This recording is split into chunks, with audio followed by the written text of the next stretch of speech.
Right guys, this is a video from Wheel Hobbies. This is our stock 8S and 6S belt drive setup. So in this video I'm going to show you exactly how we use all these parts. I'll show you the adjustment that the belt drive has and why I think it's a decent belt drive setup at a good price. So as you know, you've got your spur, you've got your pinion there, you've got your belt, and these are spacers for the motor mount.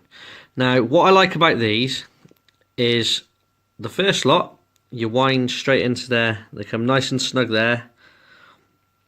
And what the idea behind these is, as opposed to just a shim, a solid shim, is, for starters, I mean, they weigh nothing. They're really light. Secondly, the main reason for them is adjustability for the tension of the belt.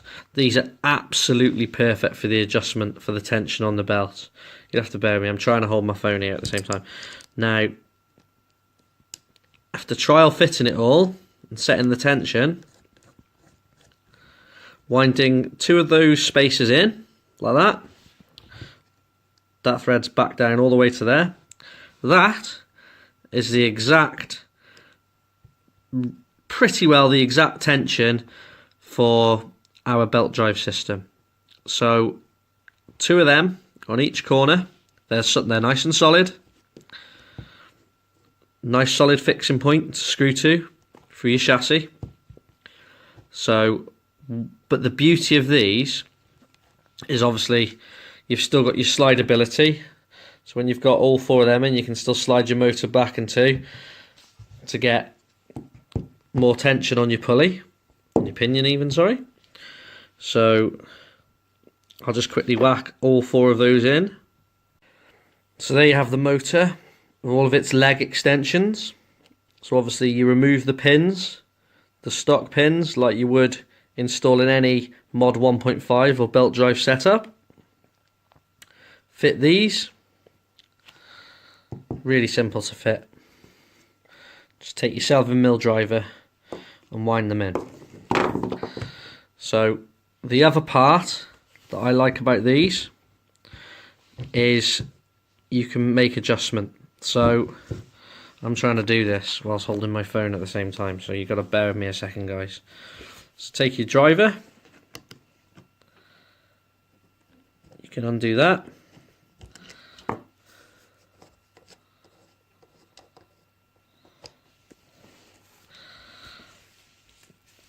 You'll be supplied with a set of these as well. 2 seconds ago. Now, as you can see, you can alter your height however many turns you want, and then you simply just lock the nut down with a spanner, the 7mm spanner. Lock the nut to the bottom spacer, then you've set your height. Now, people might ask, well, why would you need to mess around with this? Well, belts do have a tendency of stretching over time. When you first initially fit them, after you've done a few bash sessions, you'll probably notice there's a chance your belt might be slightly looser. So this is just for fine tuning.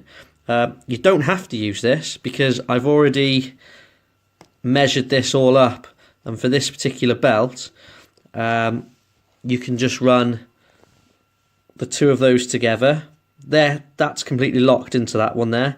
Obviously I'll supply some washers to fill that gap, but you don't actually need them because that's completely locked to there.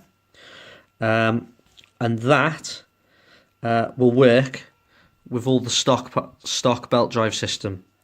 So all you do is screw your motor down exactly the same as you normally would, and you can tighten up the belt just like how you in a reverse way to what you set your mesh. So just push the motor away. So imagine you've got all four of your things there, you've set your belt in like that, and you'd literally just push it like that on the sliders, on the stock sliders. So another beauty of these is if you are brave and you want to run a bigger pinion for speed runs, you simply remove the second one of these. Then you can fit a bigger pinion in.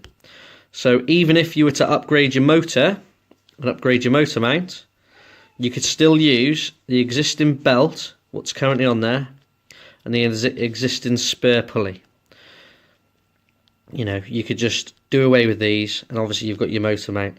Like I say, if you're brave enough and you want to run a bigger pulley, pinion, sorry, then you can remove one of these and just use one, and then you can fit a bigger pinion in. Obviously, same applies there. You've got so much adjustment from there. You wouldn't want to go too far. You've probably got a 2 or 3 mil, and then you've got your sliding adjustment the same. So yeah, so this is our stock 6S and 8S belt drive setup. As for your shaft, I can supply a shaft with a machined flat spot on it. I personally do not think you need one. Anyone who's anyone can, you know, if they're not rushing, they can file a perfectly nice flat spot on the end of a shaft. I've done it. It takes seconds, right? You see these shafts floating around with terrible, you know, flat spots filed on them. I mean, I don't know who's done that, but they've clearly just chucked them in a vise and just grabbed a file and gone to town on it and not even took any thought, you know, not even thought about what it is they're doing. So with a hand file, you can, you know, you can file a perfectly nice flat spot on the end of your shaft, and then spray a little bit of black spray on the end of it so it doesn't rust, because they all rust anyway. Even the machine ones, they rust. Unless you're repainting them, they rust.